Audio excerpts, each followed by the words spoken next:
ഇതിനെ അവർ വീടെന്ന് വിളിക്കും. തകർന്നമരുന്ന മേൽക്കൂരയ്ക്ക് കീഴിൽ ഒരു കുടുംബം.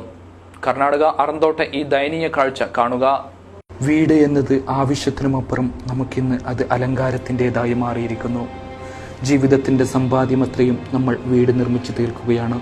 മറ്റുള്ളവനേക്കാൾ വലിയ വീട് എൻ്റേതാവണമെന്ന വാശിയോടെ നാം നമ്മുടെ വീടിന് പിന്നെയും കെട്ടിപ്പൊക്കുന്നു. കോടികളുടെ വീട് നിർമ്മിക്കുന്ന സമ്പന്നർക്ക് ആ വീട്ടിൽ താമസിക്കാൻ സമയമില്ല. എന്നാൽ ദാരിദ്ര്യം മാത്രം കൂട്ടിനുള്ള പാവങ്ങൾക്ക് താമസിക്കാൻ ഒരു ഒറ്റമുറി വീട് പോലും ഉണ്ടാവുന്നില്ല. ഇതാണ് ലോകം. ഞങ്ങളുടെ വാർത്താ സംഘം ഇപ്പോഴുള്ളത് അങ്ങ് കർണാടകയിൽ മടിക്കേരിക്ക് സമീപമാണ്. ബംഗളൂരു ദേശീയപാതയിലെ അറന്തോട് എന്ന ഗ്രാമമാണിത്. മനോഹരമായ റോഡിൻ്റെ അഴകിനൊപ്പം വയലുകളും ചെടികളും പാട്ട് പാടിയൊഴുകുന്ന പുഴയും ഈ നാടിനെ കൂടുതൽ സുന്ദരിയാക്കുന്നു. എന്നാൽ അറന്തോട്ടിൽ നിന്ന് ഇത്തിരി ചെമ്മൺ പാതയിലൂടെ യാത്ര ചെയ്ത് സന്നമണ എന്ന സ്ഥലത്ത് പോയി ഞങ്ങളുടെ കാറ് നിന്നപ്പോൾ കണ്ണ് നിറഞ്ഞുപോയി. പൊളിഞ്ഞു വീഴാറായ ഒരു കൂരയിൽ വയസ്സനായ ഒരു മനുഷ്യനും അയാളുടെ ഭാര്യയും 24 21 വയസ്സുള്ള 2 പെൺമക്കളും ജീവിക്കുന്നു. 75-കാരൻ അബ്ദുറഹ്മാനും ഭാര്യ ഖദീജയും മക്കളായ ഇൻഷാനയും റിയാനയുമാണിത്. വർഷങ്ങൾ പഴക്കമുള്ള കൂര. മൺകട്ടകൾ പലതും ഇളകി നിൽക്കുന്നു. മേൽക്കൂരകൾ ഇപ്പോൾ വീഴുമെന്ന മട്ടിലാണ്. സത്യം പറ, ഇത് തന്നെയാണോ വീടെന്ന് കൂടെ വന്നവരോട് ഞാൻ പിന്നെയും ചോദിച്ചു. നല്ലൊരു മഴ വന്നാൽ, ശക്തമായൊരു കാറ്റടിച്ചാൽ അത് തകർന്നമരും. കാഴ്ചകൾ കഥ പറയുമ്പോൾ ഇനിയും ഞാൻ ഇതിനെക്കുറിച്ച് വിവരിക്കുന്നില്ല. അല്ലെങ്കിൽ പറഞ്ഞു മുഴുപ്പിക്കാൻ എൻ്റെ കയ്യിൽ അക്ഷരങ്ങളോ വാക്കുകളോ ഇല്ല. ഈ വീട്ടിലെ ഏറ്റവും വിലപിടിപ്പുള്ള വസ്തു വൈദ്യുതി വകുപ്പിൻ്റെ മീറ്ററാണ്. പാവങ്ങൾക്ക് സർക്കാർ നൽകുന്ന ഒരു ബൾബ് പദ്ധതിക്ക് വേണ്ടിയാണ് അത് സ്ഥാപിച്ചത്. തകർന്നു വീഴുന്ന മേൽക്കൂരയ്ക്കിടയിലെ ഏറ്റവും വലിയ ആഡംബരം ആ CFL ബൾബിൻ്റെ വെളിച്ചവും പിന്നെ കൊച്ചു റേഡിയോ സമ്മാനിക്കുന്ന കന്നഡ പാട്ടുമാണ്. ഓരോ മുറിയിലും ഓരോ AC ഫിറ്റ് ചെയ്ത് ഓരോരുത്തർക്കും ഓരോ TV സ്ഥാപിച്ച് ജീവിതത്തെ അടിച്ചു പൊളിക്കുന്ന ഇതേ ലോകത്താണ് ഇങ്ങനെയും കുറേ മനുഷ്യർ ജീവിക്കുന്നത്. ഇവരുടെ ഷോക്കേഷും ജനാലും ഒന്ന് കണ്ടോളൂ.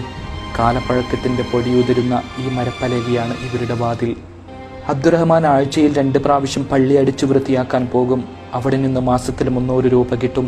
പിന്നെ വാർദ്ധക്യ പെൻഷനായി 500 രൂപയും. ഇതാണ് ഏക വരുമാനം. ഇതിൽ നിന്നാണ് കാഴ്ച തകരാറിനുള്ള മരുന്നും കാലുവേദനയുടെ കുഴമ്പും പിന്നെ വീട്ടുചിലവുമെല്ലാം. മഴ വീണ്ടും വരുമ്പോൾ അവരുടെ മനസ്സിൽ ആദ്യം നിറയുന്നു. എന്തു ചെയ്യണമെന്ന് അറിയുന്നില്ലെന്ന് അബ്ദുറഹ്മാൻ സങ്കടത്തോടെ പറഞ്ഞു. 10-25 കൊല്ലമായി ഞാൻ ഇവിടെ താമസിക്കുന്നത്. 2 കൊല്ലമായി ഇത് പൊളിഞ്ഞു വീണിട്ട്. പിന്നെ എന്ത് കഴിവില്ല നമുക്ക്. അങ്ങനെ പകൽ ഇവിടെ നിൽക്കുന്നു, രാത്രി പോയിട്ട് അവിടെ കിടക്കുന്നു. ഒരു 20 വയസ്സിൻ്റെ ഒരു മോളാണ്, അതും ഞങ്ങൾക്ക് പോയിട്ട് അവിടെ കിടക്കുന്നതാണ്. പിന്നെ പകൽ വരും ഇവിടേക്ക്. അങ്ങനെ മഴ വരുന്നുണ്ട്, എന്തെന്ന് നമുക്ക് പറയാൻ പറ്റുന്നില്ല. എന്തെന്ന് പിന്നെ എന്താക്കേണ്ടതെന്ന് അറിയുന്നില്ല. സുല്യ മടിക്കേരി ഭാഗങ്ങളിൽ ഇപ്പോൾ ഇടയ്ക്കിടെ നല്ല മഴയുണ്ട്. എല്ലാവരും വേനൽ മഴയുടെ സുഖമറിയുമ്പോൾ ഇവർ മാത്രം മഴ വരരുതേ എന്ന് പ്രാർത്ഥിക്കും. കൂര ഏത് നിമിഷവും പൊളിഞ്ഞു വീഴുമെന്നായതോടെ ഇപ്പോൾ രാത്രികാലങ്ങളിൽ തൊട്ടപ്പുറത്ത് പ്രവർത്തനം നിർത്തിയ വൈദ്യുതി പോലുമില്ലാത്ത കശുവണ്ടി ഫാക്ടറിയിൽ പോയി കിടന്നുറങ്ങുകയാണവർ. ഇവിടെ മേൽക്കൂര തകർന്നു വീഴുമെന്ന ഭയമില്ല. പക്ഷേ വാതിലുകളില്ലാത്ത മുറിയിൽ വിരിപ്പുകൾ വാതിലാക്കിയാണ് കഴിയേണ്ടത്. പെൺമക്കളെയും കൊണ്ട് എന്ത് സുരക്ഷിതത്വത്തിലാണ് ഇവിടെ കഴിയേണ്ടതെന്ന് ആ ഉമ്മയും ഉപ്പയും സങ്കടത്തോടെ ചോദിക്കുന്നു. 3 സെന്റ് സ്ഥലം സ്വന്തമായുണ്ട്. ഒരു വീട് നിർമ്മിച്ചു നൽകാൻ ആരെങ്കിലും വന്നിരുന്നെങ്കിലെന്ന് പഴയ കശുവണ്ടി ഫാക്ടറിയുടെ കട്ടിലിരുന്ന് അബ്ദുറഹ്മാൻ പ്രാർത്ഥിക്കുന്നു. വൈദ്യുതി പോയാൽ 5 മിനിറ്റ് നേരം പോലും നമുക്ക് സഹിക്കാനാവുന്നില്ല. കറണ്ട് വരാൻ ഇത്തിരി വൈകിയാൽ നമ്മൾ KCBക്കാരെ എല്ലാ തെരുവാക്കുകളും ഉപയോഗിച്ച് ശപിക്കും. നിങ്ങൾ ഈ കാഴ്ച കണ്ടില്ലേ? ഇവർക്ക് AC ഇല്ല, ഫാനുമില്ല. അയാളുടെ മേനിയിലൂടെ വിയർപ്പ് തുള്ളികൾ ഇങ്ങനെ ഒഴുകുമ്പോൾ കണ്ണ് നിറഞ്ഞു പോകുന്നു. ഈ പാവങ്ങളുടെ അവസ്ഥ എന്നും എങ്ങനെയാണ്? എല്ലാ മഴയും എല്ലാ വെയിലും അവർക്ക് ദുരിതത്തിൻ്റേത് മാത്രം. ക്യാമറാമാൻ ഗണേഷ് പൈക്കിയോടൊപ്പം എബി കുട്ടിയാനും, ന്യൂസ് ബ്യൂറോ, കാസർഗോഡ്.